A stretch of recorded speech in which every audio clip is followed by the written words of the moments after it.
बजाना रे छोड़ा धमाधम बस तोने की ओर कहे छियो हम। डीजे बजाना रे छोड़ा धमाधम बस तोने की ओर कहे छियो हम। हमरा नाचे के करे यमान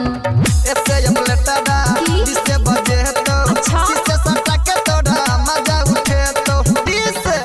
दाना दान दाना दान दाना दान ले तो डीजे वाला छोड़ा दाना दान दाना दान दाना दान दाना दान ले तो डीजे वाला छोड़ा दाना दान कथी कली रे दाना दान दाना दान दाना दान ले तो डीजे वाला छोड़ा दाना दान दाना दान दाना दान दाना दान ले तो डीजे वाला छोड़ा दाना दान दाना दान दाना दान दाना दान सूर्या रिकॉर्डिंग स्टूडियो बीची विकास बेटिया पहिले इंजन में तेल डाल तो ले तो नहीं गई यार तोरा स्टेज के ऊपर ले जाके संगे नचे तो रात भर संगे नचे तो रात भर अभी है अकेला गे करी हन खेला गे बढ़ चढ़ के बोलबे तो है तो झमेला गे रे नहीं रे छोड़ा रहत अइने रिक्स छो नीचे में हम नचबो बतियाई ठीक से छो हम नचबो खेसारी जैसान ऐसे यमलेटा जिससे बजे तो जिससे सटा के तोड़ा मजा उठे तो जिससे दाना दान दाना दान दाना दान ले तो डीजे वाला छोड़ा दाना दान दाना दान दाना दान दाना दान ले तो डीजे वाला छोड़ा दाना दान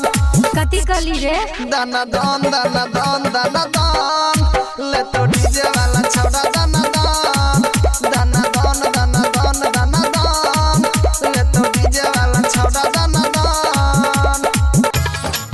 दाना दान दाना दान दाना दान सूर्या रिकॉर्डिंग स्टूडियो बीची विकास बेटिया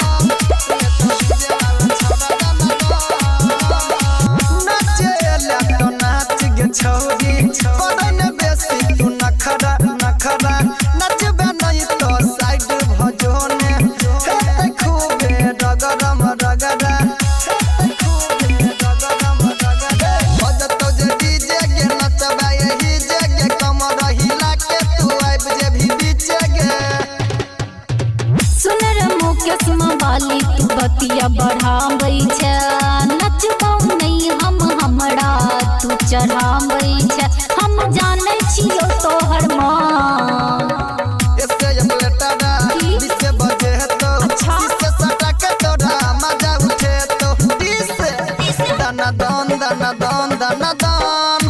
ले तो डीजे वाला छोड़ा दाना दान दाना दान दाना दान दाना दान ले तो डीजे वाला छोड़ा दाना दान कथी कली रे दाना दान दाना दान दाना दान